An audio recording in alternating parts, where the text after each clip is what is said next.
Udruženje Gergina formirala je grupa građana 15. decembra 2009. godine u Negotinu, sa željom da očuva kulturno nasleđe, tradiciju, jezik, muziku i obeležja Vlaha u Negotinskoj i Timočkoj krajini, ali i na čitavom prostoru Republike Srbije, kao i okolnim državama u kojima žive pripadnici vlaške nacionalne manjine.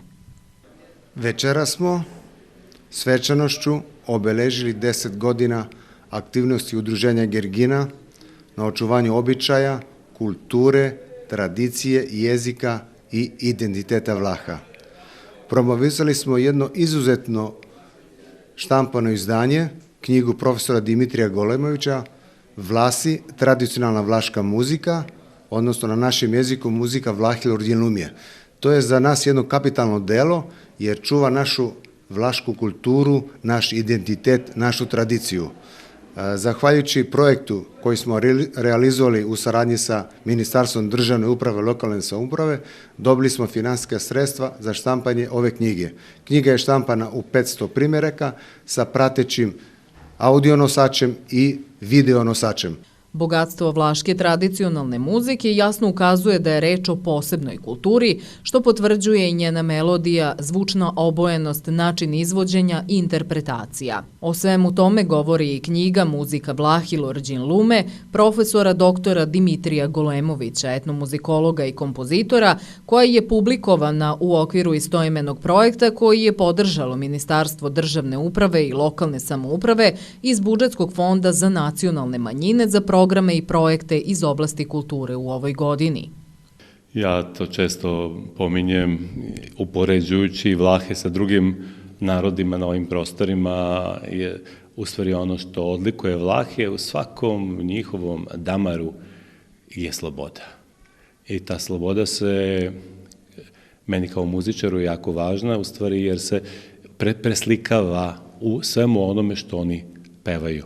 Tako da su te melodije skokovite, raširene, bogate i ukrasima i svim ostalim, kao, ja uvek kažem, svaki vlaški pevač je artista, svaki vlaški pevač je umetnik, za razliku od ovih drugih krajeva gde su, koji ovako poznaju to pevanje, pa čak i Srbi s ovih prostora, onako dosta su, kako da kažem, skromni u tim, i oni pevaju, uživaju, i to su i lirske pesme i to je sve, ali tu vrstu razluđenosti melodijske nema nijedna druga muzika nego samo vlaška. Ja sam zahvalan Gergini, zahvalan sam ministarstvu, ja to kažem za manjine, u stvari to je ta lokalna samouprava i jer su to prepoznali i isfinansirali ovo izdanje koje prati i 2 CD-a, jedan audio i drugi DVD sa zaista raritetnim snimcima.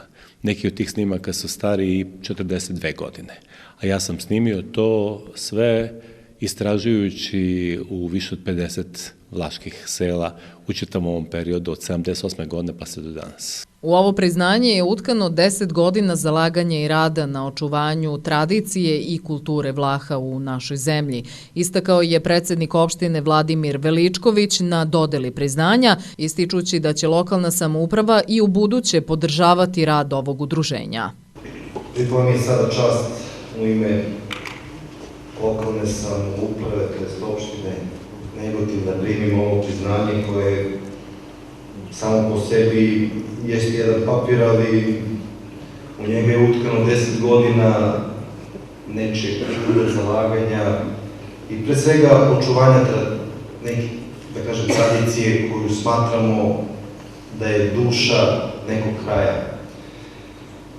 Ono što mogu da kažem da smo mi ovde, da kažem, u prolazu, a duše i tradicije ostaju, tako da to treba naravno negovati i ako toga ne bude bilo, neće biti naravno i nas.